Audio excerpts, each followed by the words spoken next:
Katerina Yaka watched the German soldiers flee. Streaming from the east, that's what she was seeing. Allied bombers flew above them. She thought they all might die, and then soon there was the silence of all the SS men. When the sun rose the next morning, it was the 1st of May, and they all sang the Internationale.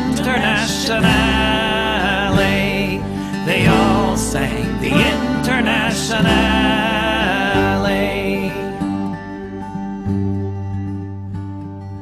Katerina Yaka saw red flags flapping in the breeze above the Russian tanks, and she fell upon her knees.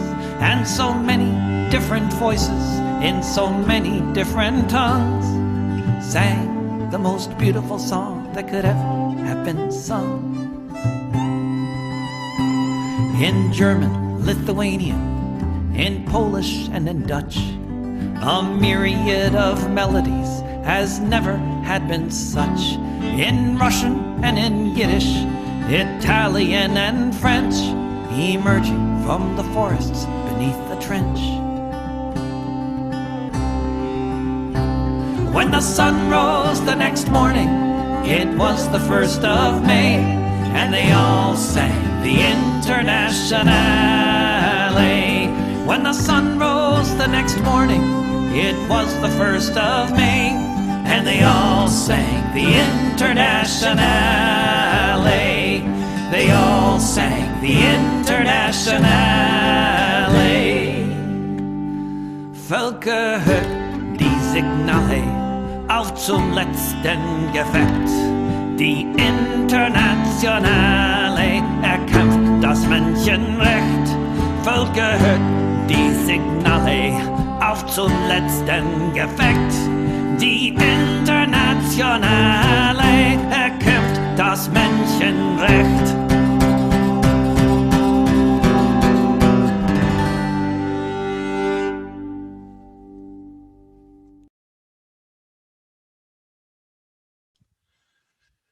Hello and welcome to Revolutionary Socialist Review for April 22nd, 2020. The title of our show tonight, Biden comes out swinging against anti-imperialists, but falls flat on his face. And I think you'll see just about every article that we're going to be talking about tonight has some example of that, of Biden coming out swinging but falling flat on his face. So you guys can judge for yourselves, see how well Rainer and I do on that challenge of tying every article that we discuss tonight to that theme of Biden coming out swinging and falling flat on his face, kind of like when he comes out of the airplane. I saw a really funny one where he trips. Anyway, I mean, we probably really shouldn't make fun of him because it's ageism. Because the guy is, old and senile and, probably shouldn't be running around the world like he is. He should probably be home with his wife.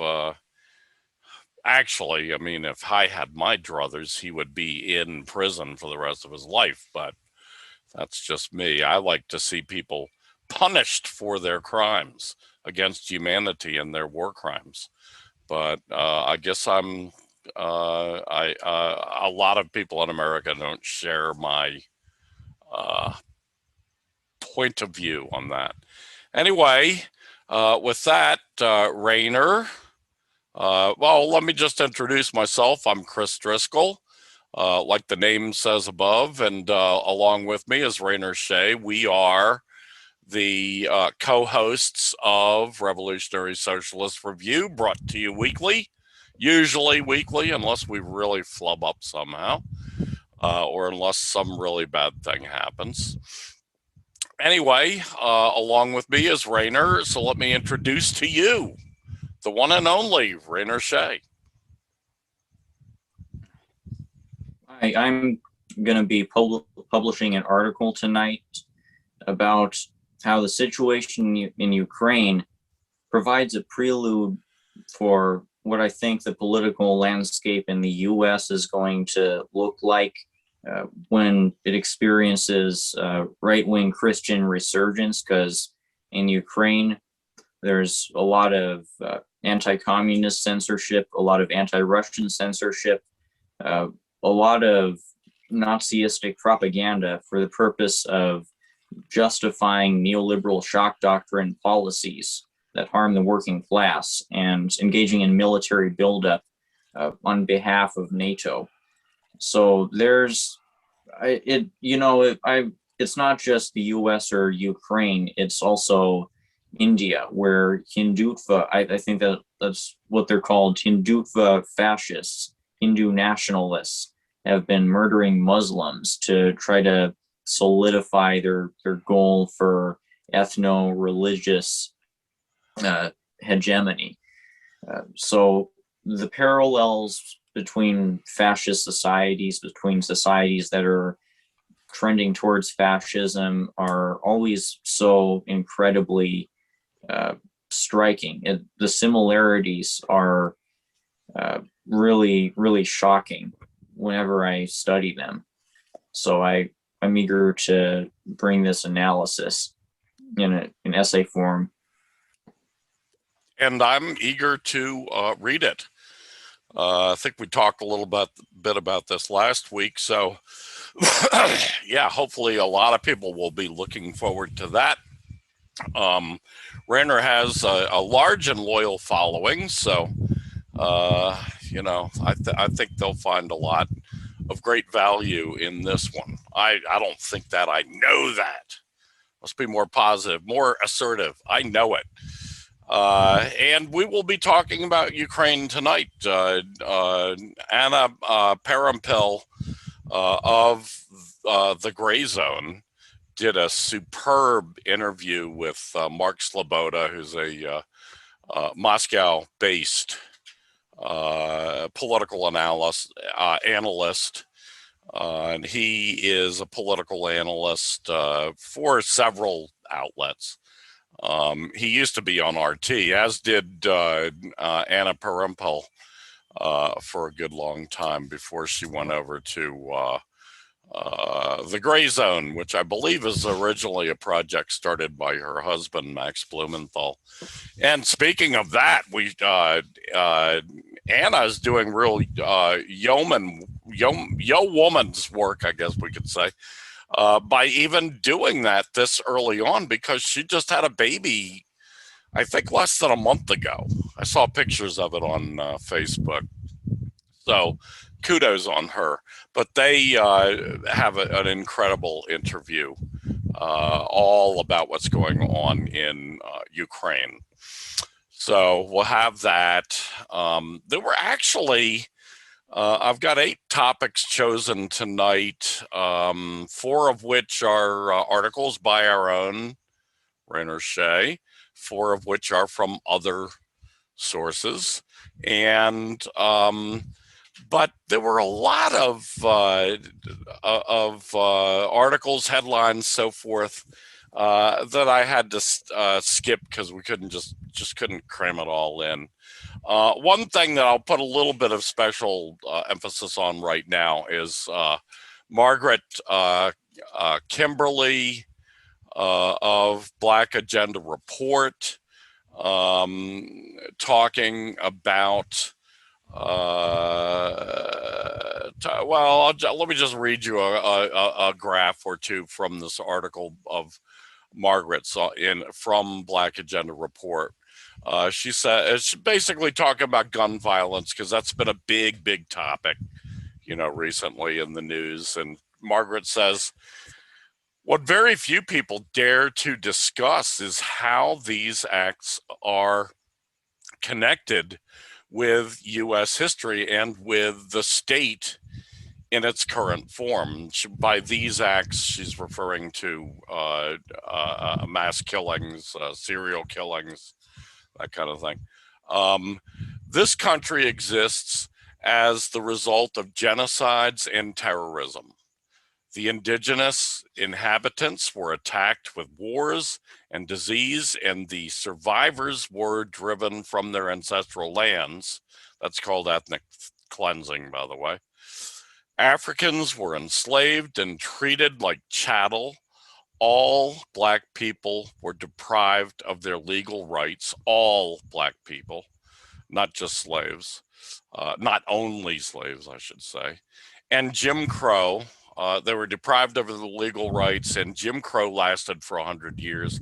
Lynch law prevailed, and the torture and killing of Black people was a spectator sport across the land.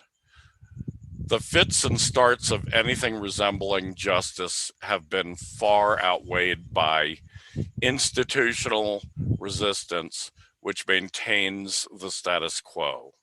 The police continue to kill 3 people every day, more than 1,000 per year, people per year, while George Floyd's police murderer was on trial. Young Daunte Wright was killed in a nearby community.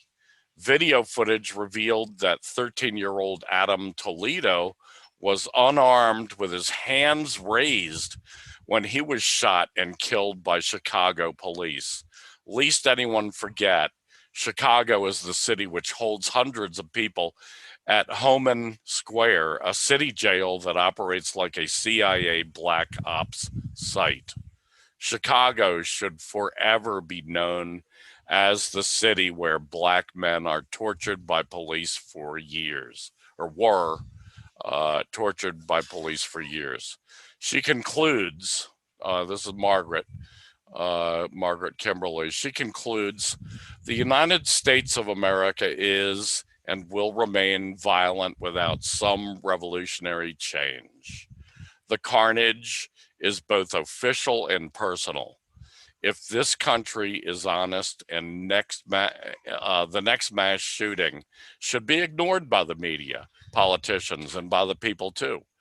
Any consternation is temporary because it is dishonest. For now, the most that can be expected is that Americans will finally end the pretense of concern and treat the inevitable results of their history and politics with nonchalance. It is the only honest thing they can do. So people should check this out. Look online for Black Agenda Report, Margaret Kimberley. It's a great article.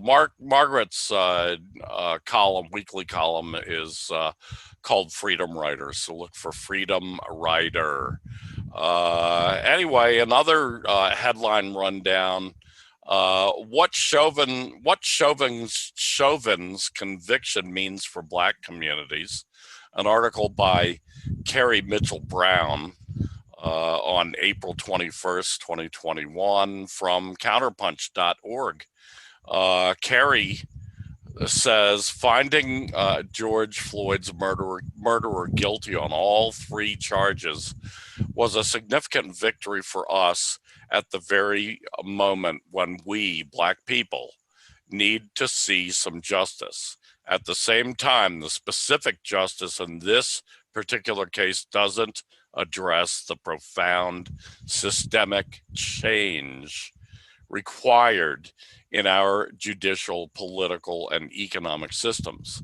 We must not underestimate the work still required to dismantle the systems and institutions that created the conditions in which sworn police officers can build a long history of misconduct, including the intimidation of other officers and taking a human life.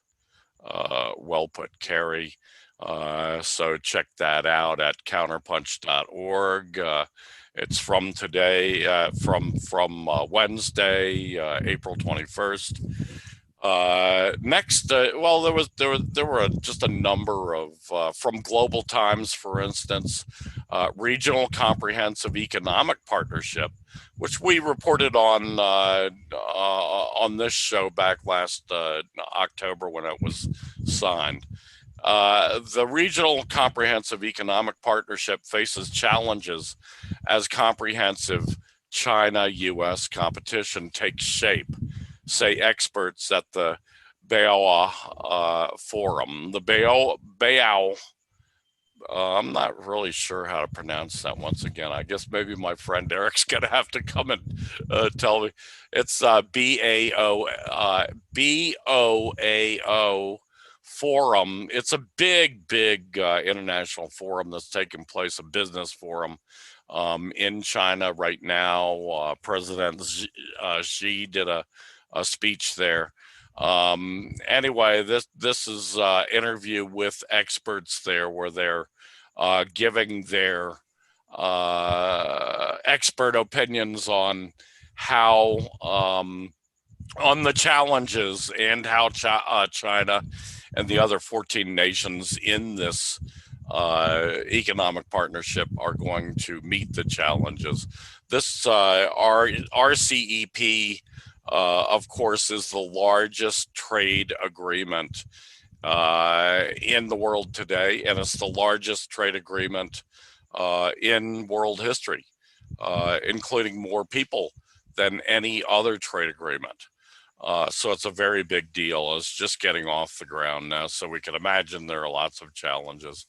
Also, President Xi, this is also from Global Times, President Xi congratulates President Miguel Diaz-Canel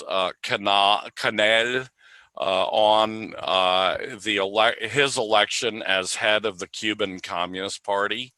Also from Global Times, a survey shows 90% say China should not look up to the West. Here, I agree. Experts are confident Chinese won't tolerate foreign provocations. And then also from Global Times, President Xi calls for economic integration, opposes new Cold War and ideological confrontation at the Beow Forum, as I mentioned a couple of seconds ago. Why Washington's anti-Russian policies are likely to intensify in Moon of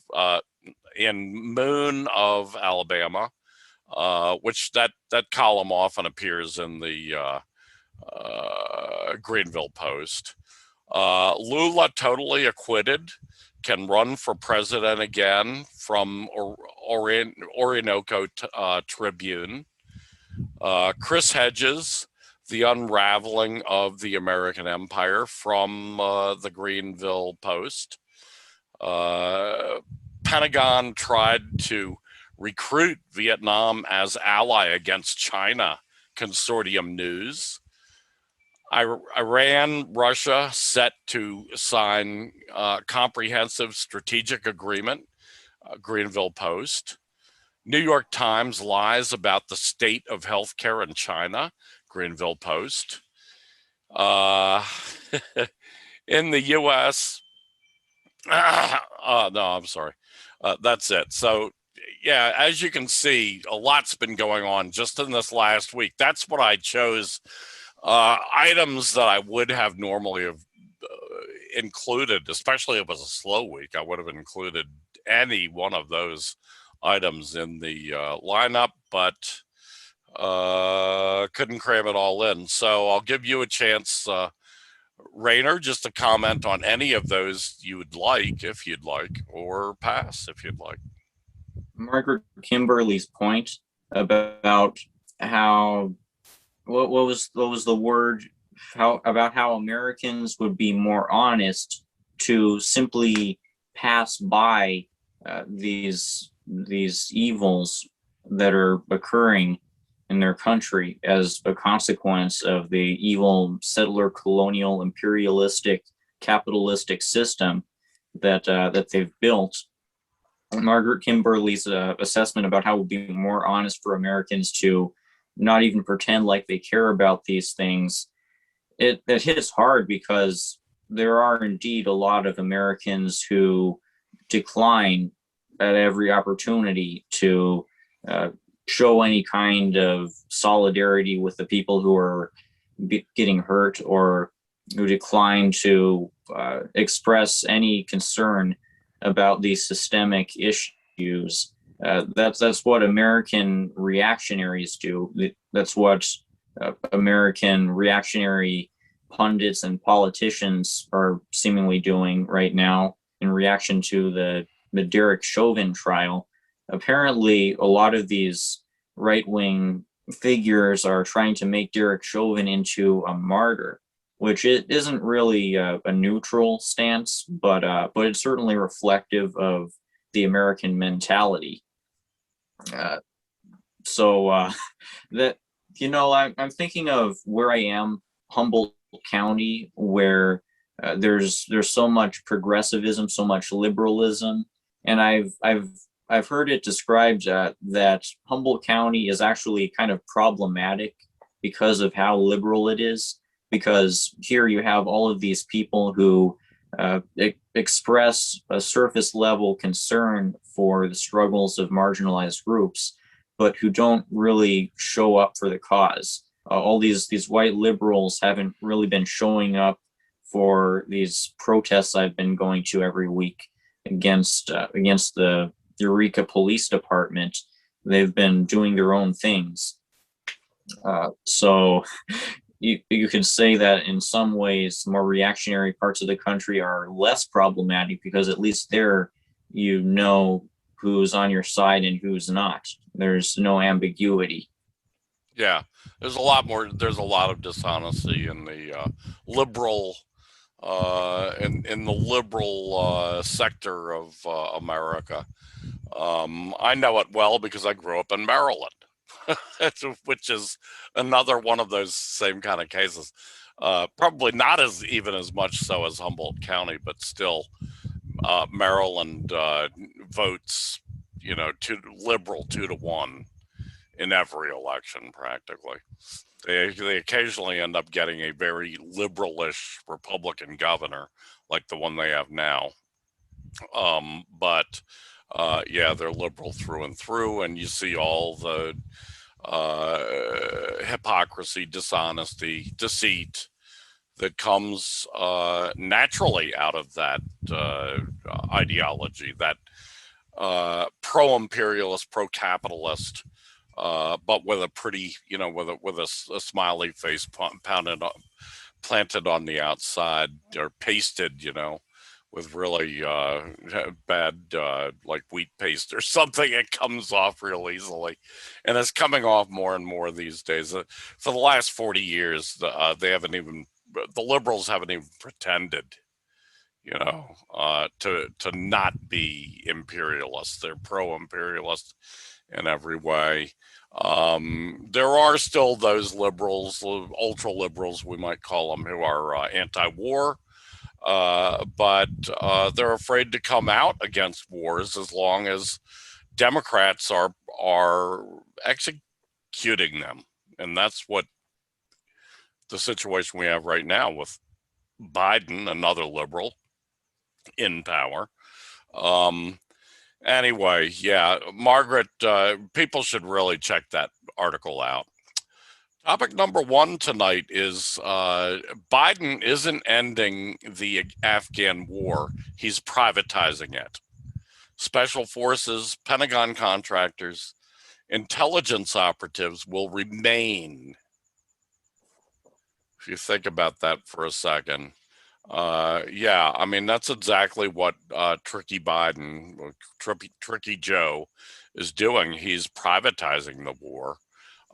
We still pay for it, we the taxpayer, and we pay like 3 times as much because private contractors make 3 times as much in the war game as the U.S. military makes and gets. So, it's a raw deal. We'll end up paying 3 times more for the same failed war. Really quite creepy. Anyway, this article is by Jeremy Kuzmarov. He's from the Gray Zone, also like Anna Parampel and Max Blumenthal and Aaron. What's the guy's name? Aaron. I can't remember his name, but they've got some great journalists over there. And this article is from April 16th, 2021. Check it out at grayzone.com.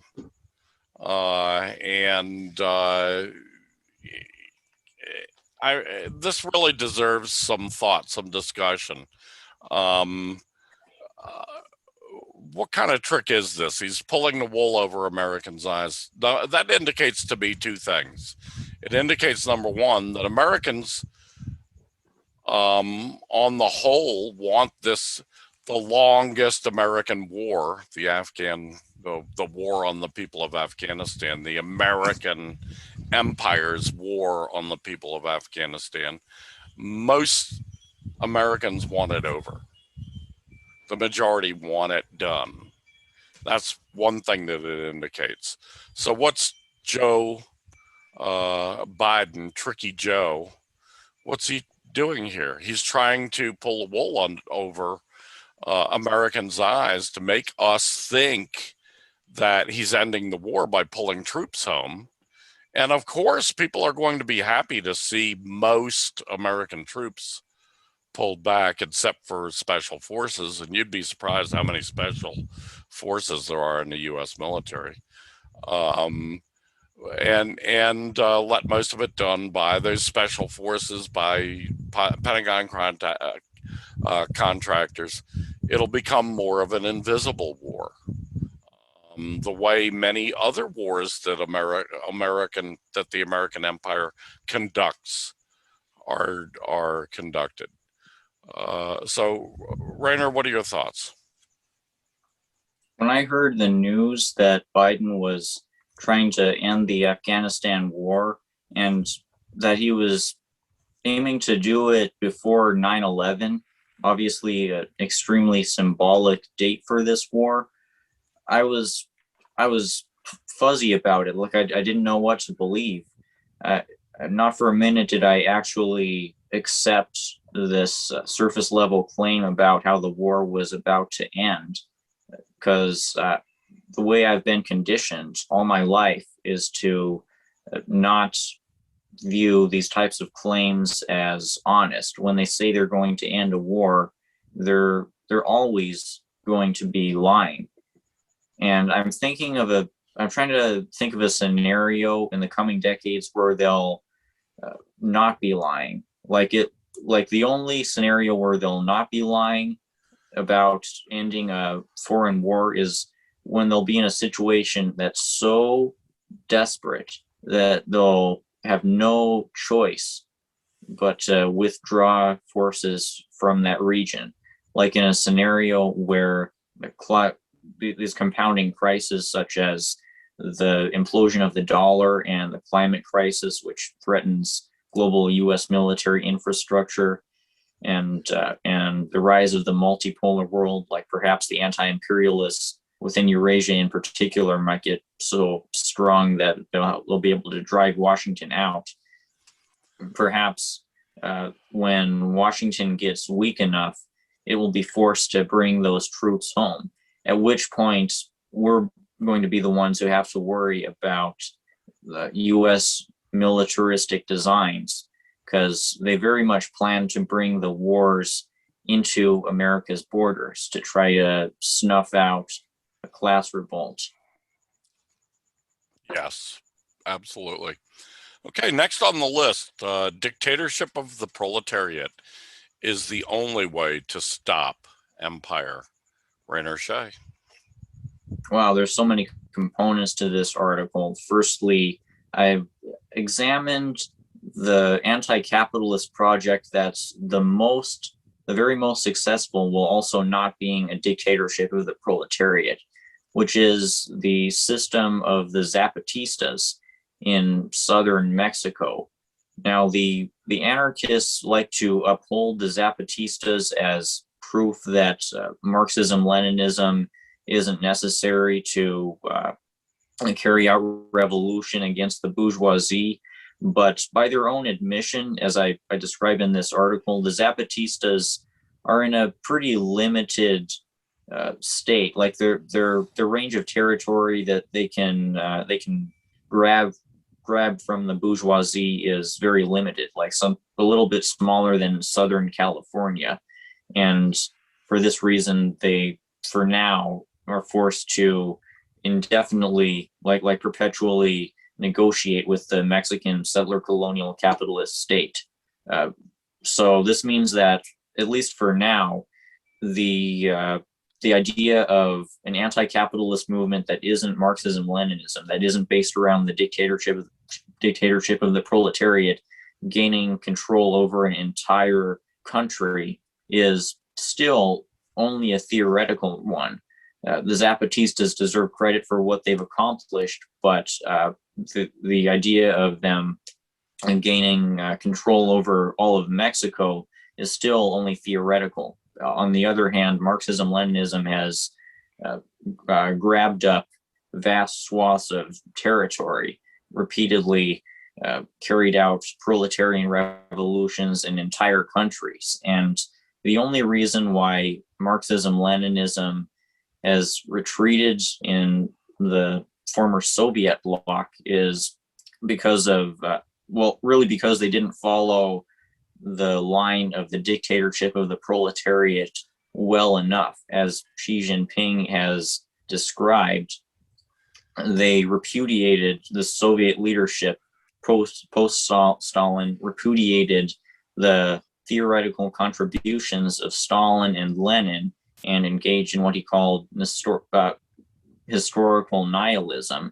And for this reason, socialism couldn't be defended in Soviet Russia, and Marxism-Leninism was forced to retreat in that part of the world.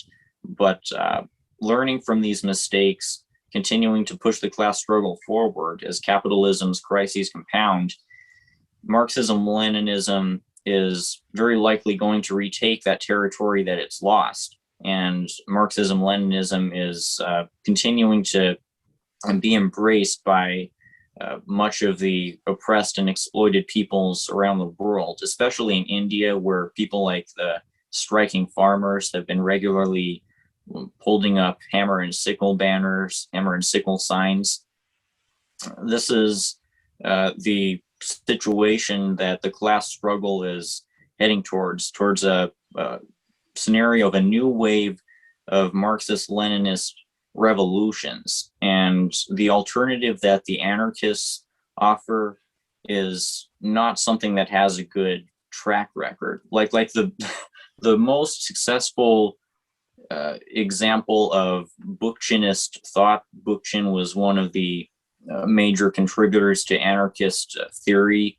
One of the only working example of Bookchinist thought right now is Rojava, and Rojava is really a proxy warfare state for NATO that's tasked with balkanizing Syria and carrying out cultural cleansing, carrying out atrocities on behalf of this ethno-nationalist agenda.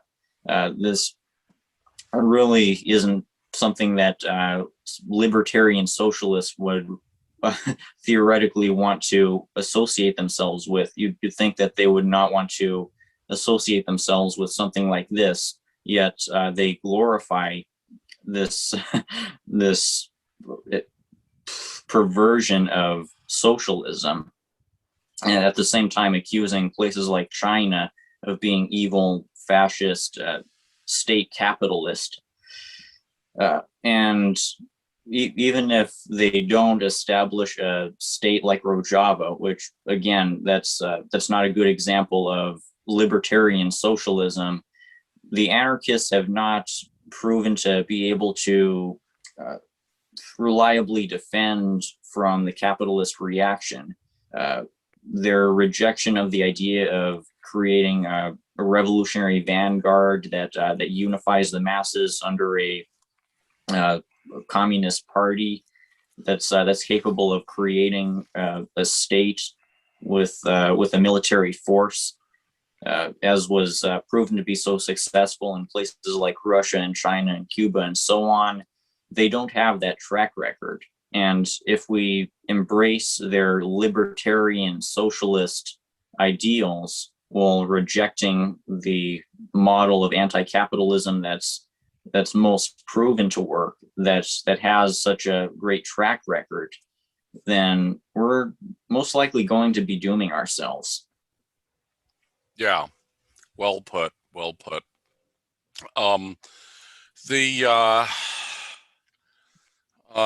This is something that people learn through experience, I think, and we will be going through a lot of experience, and in the coming few years, even, I think that will teach this lesson that you are explaining in this article. I'm reminded of the revolution in Mexico coming up from the south, led by Emiliano Zapata,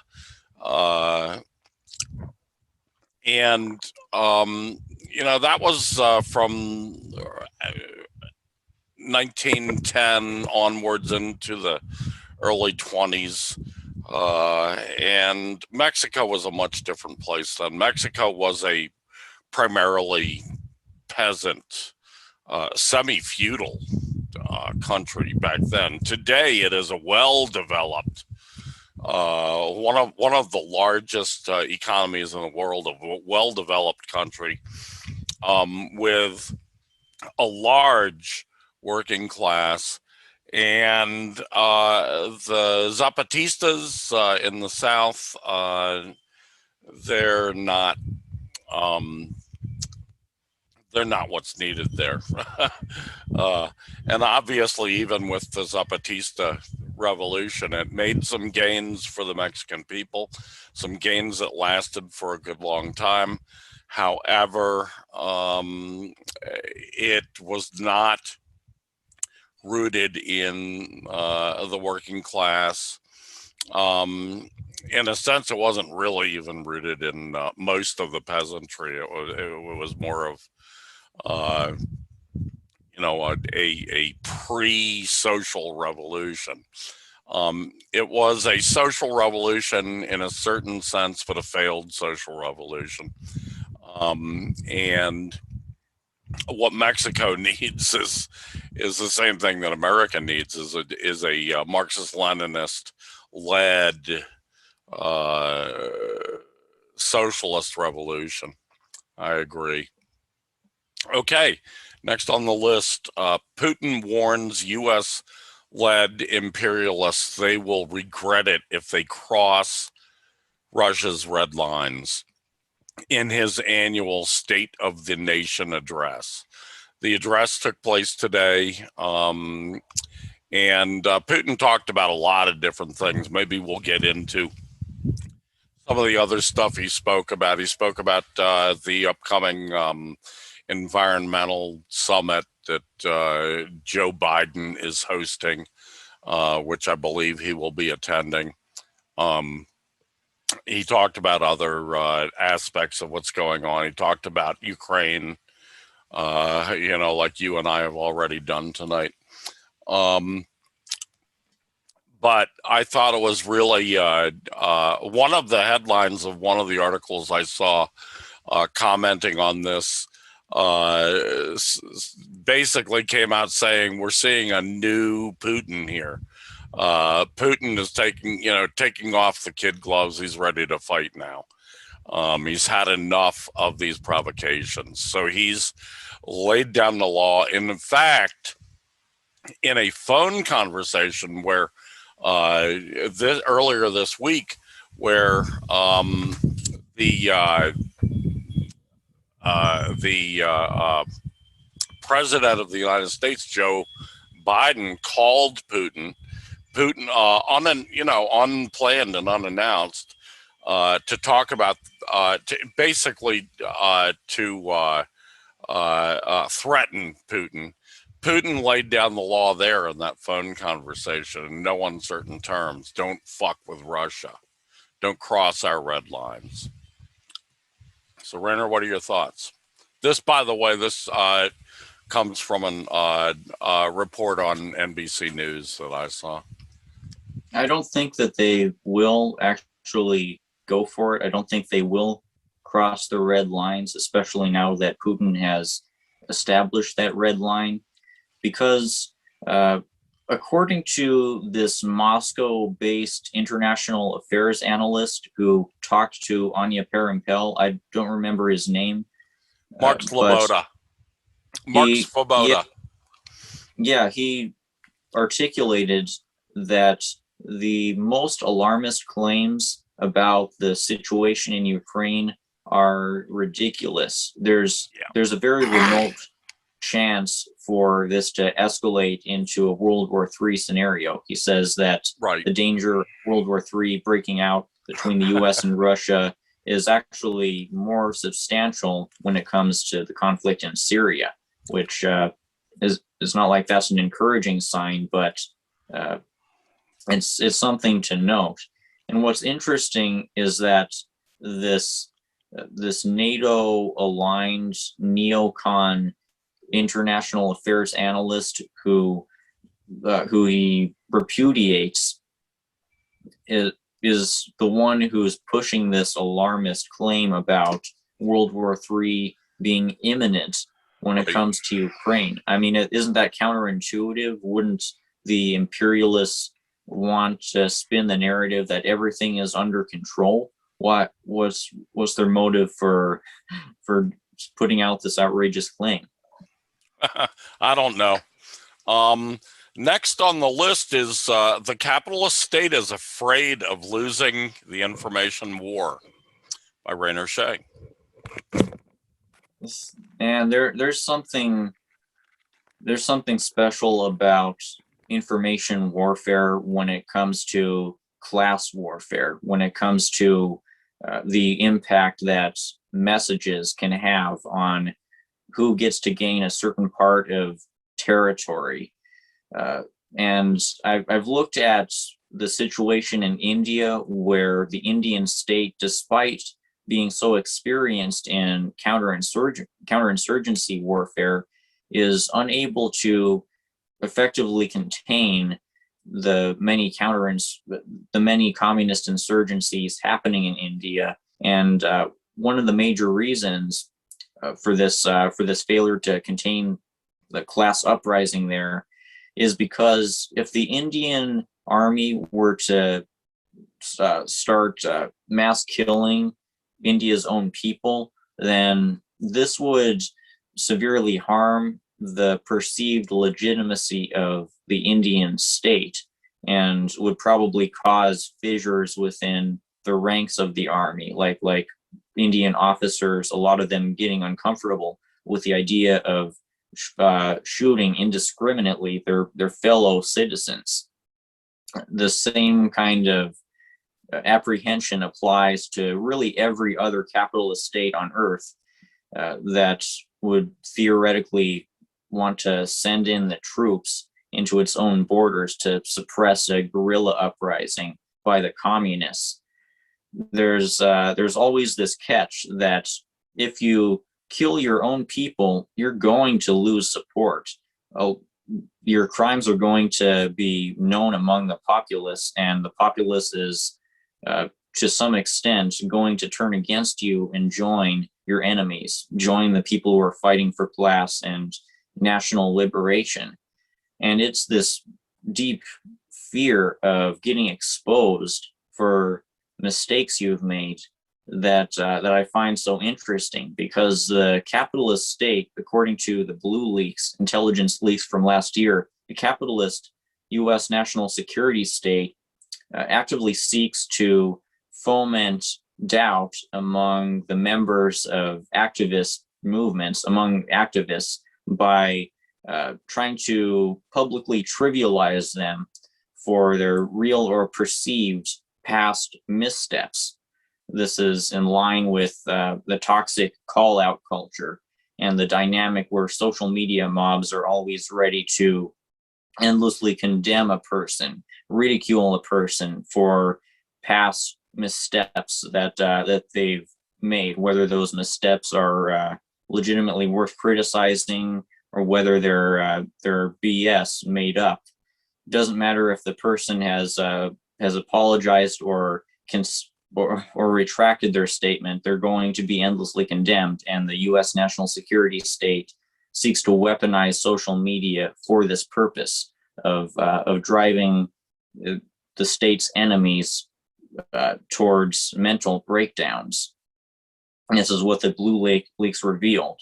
And I find it so compelling that we can actually weaponize this very same dynamic of exposing somebody's past missteps, somebody's secrets, to the effect that the people will turn against them. I find it so interesting that we can apply this to the class war against the state by exposing the atrocities that the state is inevitably going to commit against the people in the coming decades.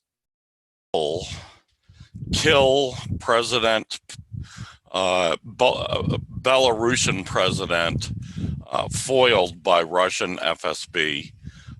This is from the greenvillepost.com, April 20th, 2021.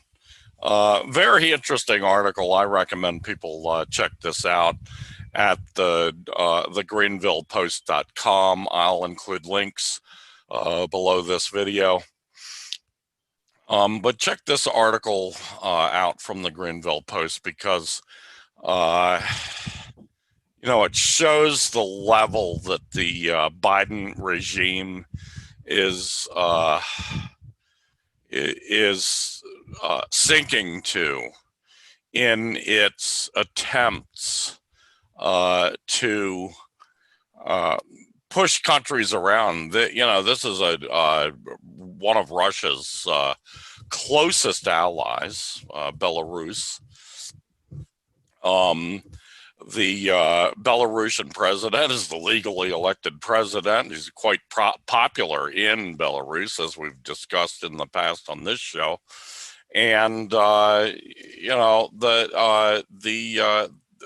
Ukrainian fascists who were installed by Barack Obama in the coup that cost American taxpayers $5 billion in the bloody coup in 2014 in Ukraine.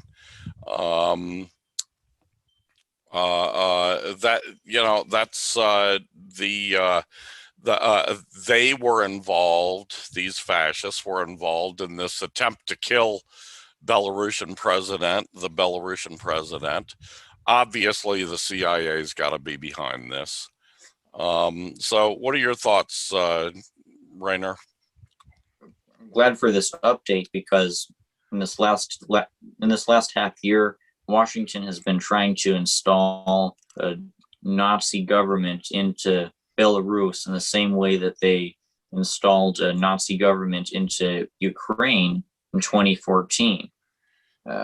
I'm so glad for this update because apparently, thanks to Russia, the imperialists continue to fail to carry out this heinous mission. If they were to get in the government that they desire, Belarus, however bad it is now, would deteriorate into something nightmarish. There would be massive ethnic cleansing. There would be military buildup, proxy warfare against Russia, as has been the case in Ukraine. So they're continuing to avoid a catastrophic fate. And what I'm wondering is, what's the opinion of you, a fellow Marxist and good researcher on these things, on the integrity of last year's election in Belarus? Because I have yet to see counter evidence to the claim that the president of Belarus stole the election. And I always, as always with these things, I'm not inclined to accept the surface level headline claim. Yeah, the Belarusian president is very popular. We know that from polls. I mean, you know, far too many polls to doubt. Polls by independent pollsters who have no reason to lie on this one. So I have no doubt that that the great majority of Belarusians chose their president and they want their president. We have no reason to doubt that these protesters in Belarus are a small minority, kind of like what we saw in Syria in 2011, that you know, that the CIA turned into something that it was not, into a violent counter-revolution, basically. So that's my opinion. You know, and beyond that, you and I, Rainer, we're Americans. We're not Belarusians. It's really not our business, and certainly not the business of the American government and the American state to be interfering with Belarusian internal affairs. Whether it was a fair election or not, it's not our business. Although I do think, just from an objective perspective, that it was an accurate representation of what the Belarusian people want. You know, I ask these kinds of questions not because I believe I can impact these types of situations, or because it's my business what's happening in these countries, but because if I absorb the lies that the imperialists tell, I am going to become a less reliable progenitor of the proletarian movement in this country, because I will have these false ideas in my head, and I will operate according to what this cultural hegemony tells me. This is why I think it's so important for communists to expose the lies, all the lies that the imperialists tell in any capacity across the whole board, and why I think it's so important for communists to do this kind of research, to really question whatever mistaken ideas might conceivably exist within their minds. Well put, Rainer. Okay, let me see where we are here.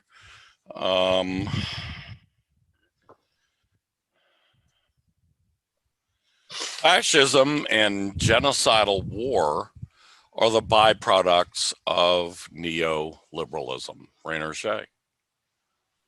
Yeah, you saw the header image for this article, which was, as I promised last week, a Wojak, this cartoon meme character with an SS helmet and SS uniform, and he has tears streaming down his face as he contemplates what's he contemplating. I'm subtly sending the message in this article that he's crying about the miserable nihilistic society that drove him to this pathetic point of being a fighter for fascism, of embracing a Nazi ideology.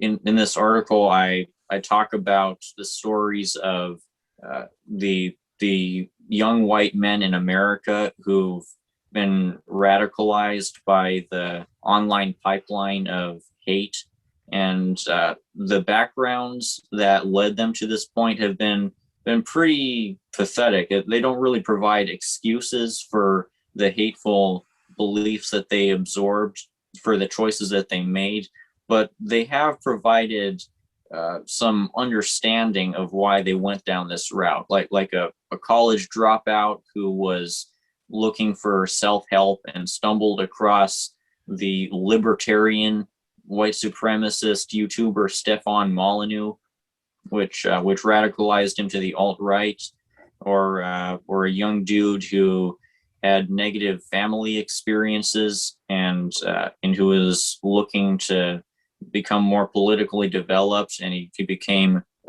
basically an alt-right Trumper at some point in his life.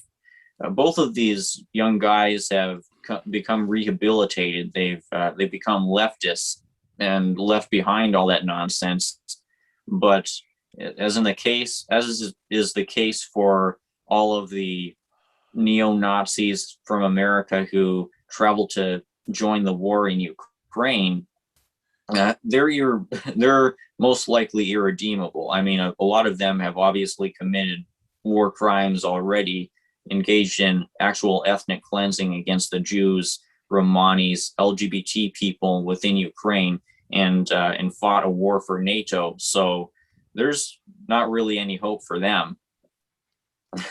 Right. So this is the pathetic, sad state that a lot of young men in this society are getting drawn towards, where they are losers in this society, and then they stumble across a Chan board or a reactionary YouTuber, and from there, it's more likely than not that they're going to become far righters.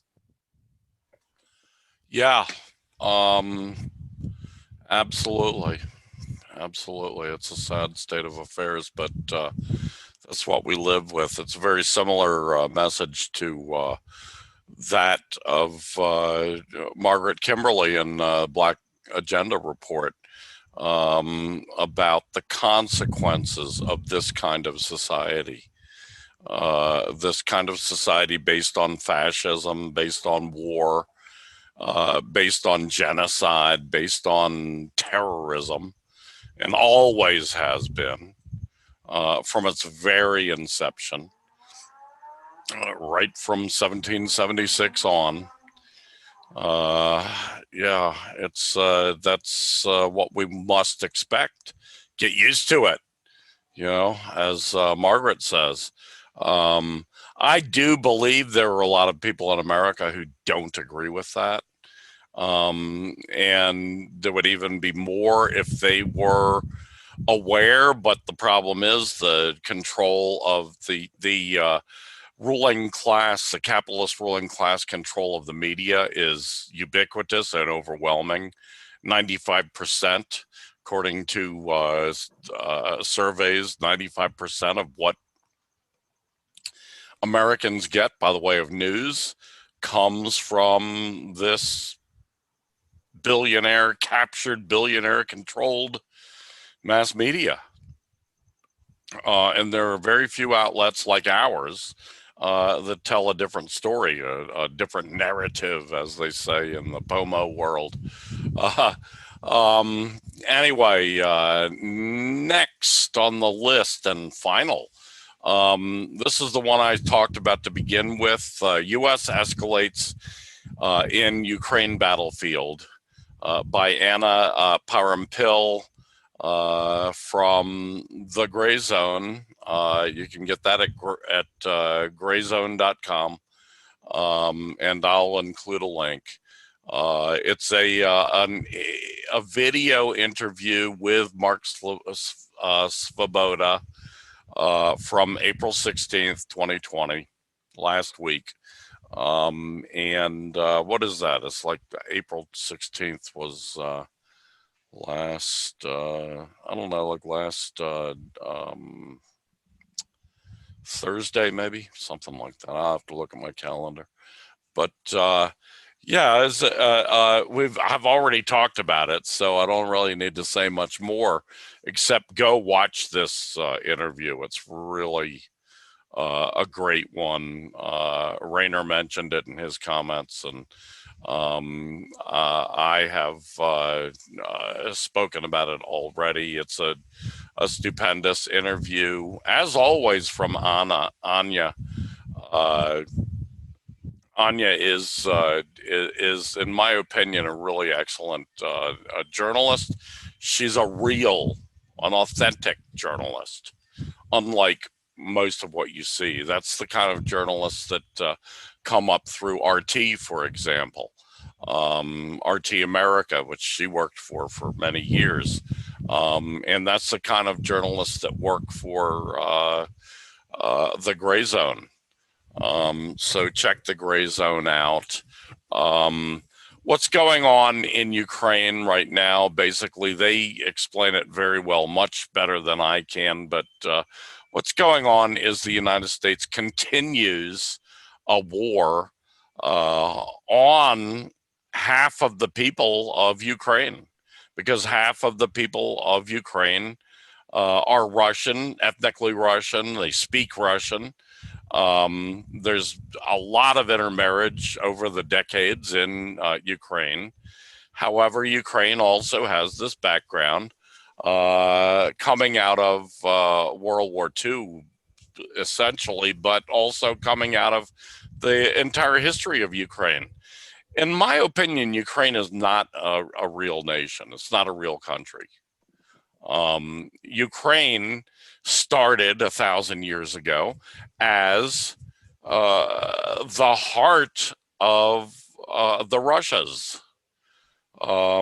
It started out at the Russian people started there. And over time, over the centuries, the western part of Ukraine was conquered by Polish and Lithuanian empires.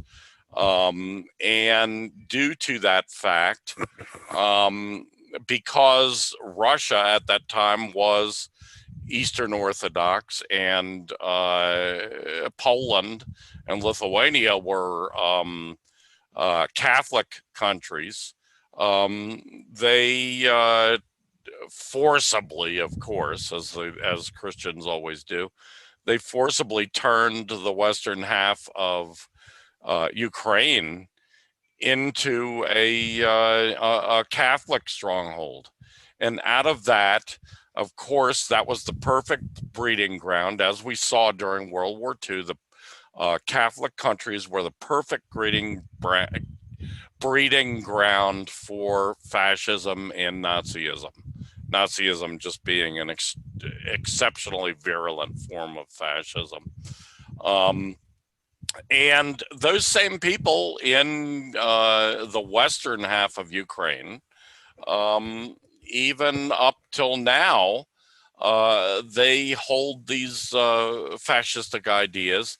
America knows that. America has used fascists ever since the end of World War II in its machinations against other nations. And so they decided to tear Ukraine apart by setting people against people. They're all white people. So you can't use racism to set them against each other. What do you use? You use religion and ideology, the fascist ideology, to set them against the Russian speaking part of Ukraine, which is much more pro-Russian. So they continue to do this. Ukraine is a fucking basket case. There's no doubt of that. Ukraine is absolutely, definitely a failed state. Nothing works in Ukraine. The last fair election, which elected the president who was overthrown in Obama's coup, in Obama's fascist coup in 2014. He was elected by a very thin margin. It's very much a divided society, 50-50, half and half. Mark Svoboda makes this point very well.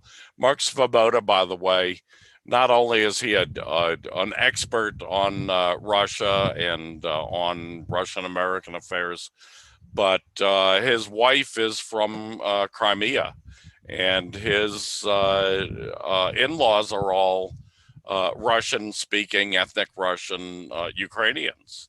So he's very familiar with what's going on in Ukraine today. Anyway, this is also obviously aimed at, it's another situation like we've talked about many times before. The CIA does this, the State Department does this, the US military does this. They set a fire to the house next door. They can't risk directly attacking Russia. They can't risk directly attacking China. These are nuclear armed nations, and they cannot risk directly attacking them. So they attack them from their underbelly. They set a fire to the house next door and hope that the sparking, burning embers fall all over Russia and weaken Russia as well. That's what this is all about. Anyway, go check this out. I really urge. I don't know how you feel, Rainer, after seeing this interview by Anya Parampil, but I think it was an excellent Ukraine backgrounder, and every American should see this because we should know what our so-called our country is doing, meddling and interfering and fucking up and destroying another country. What do you think? Doesn't the equivalent dynamic to the situation in Ukraine apply to the United States?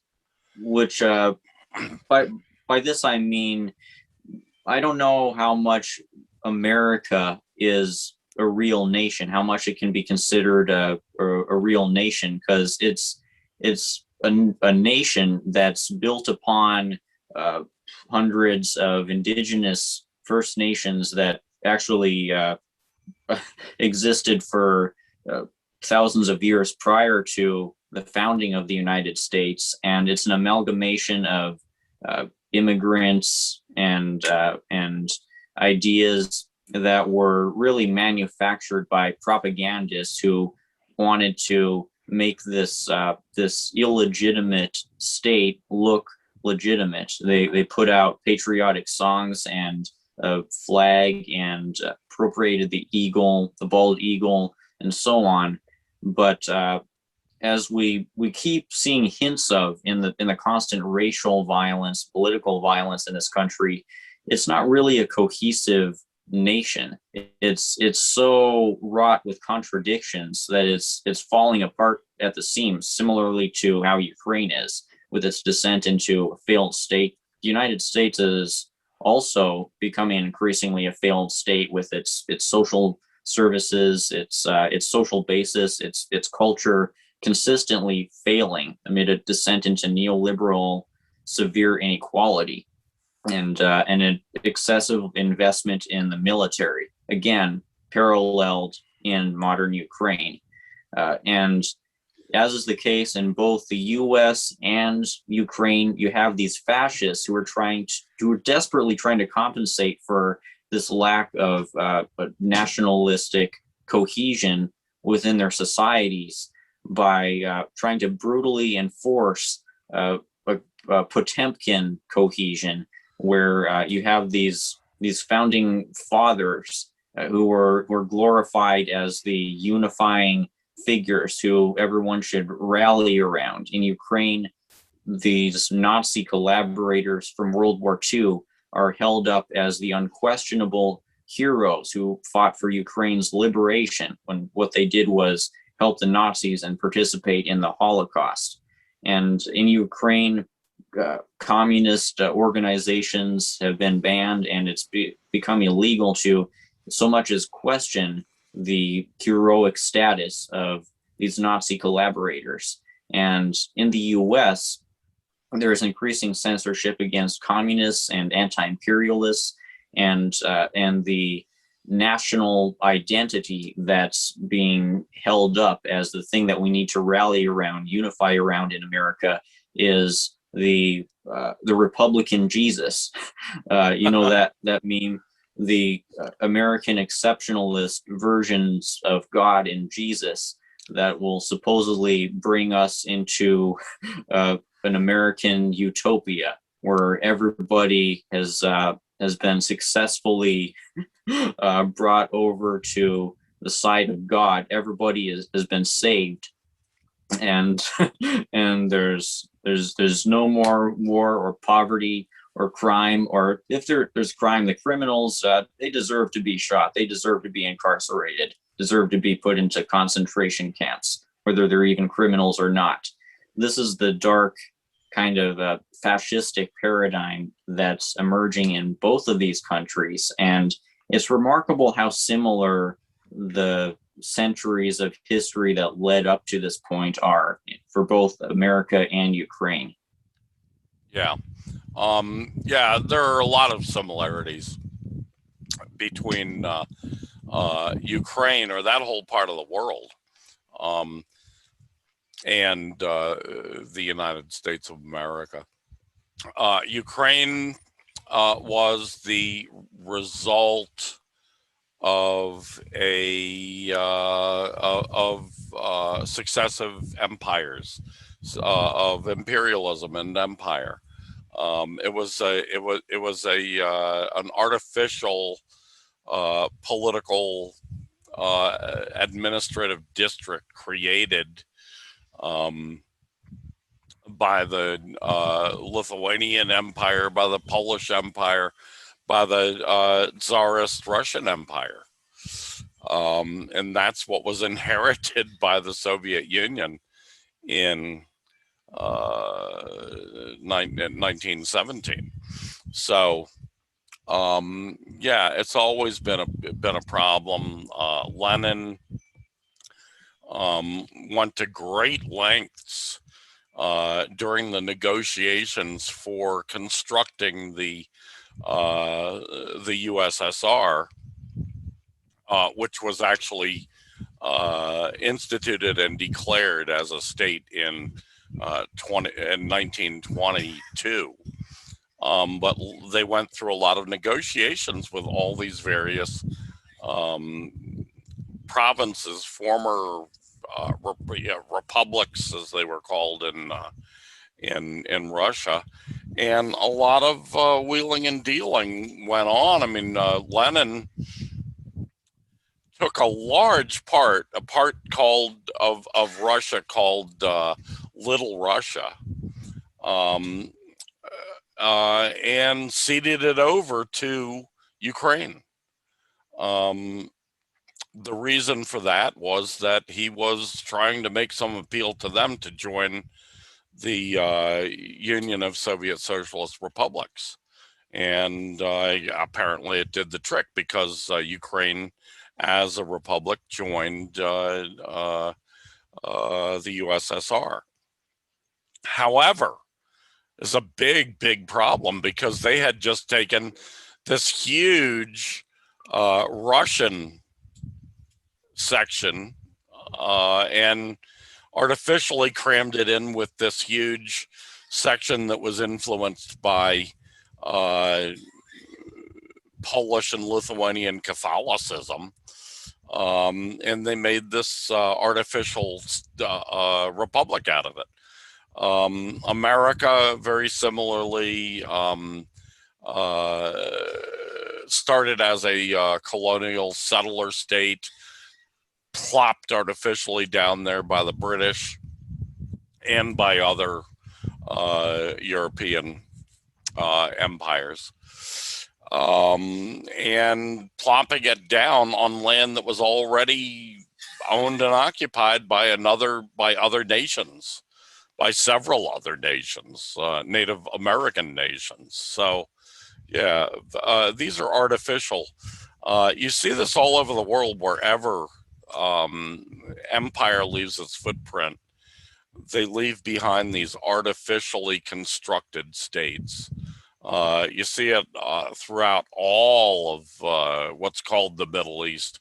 I like to call it Southwestern Asia. You see it all throughout Southwestern Asia. Almost every state in Southwestern Asia is an artificially constructed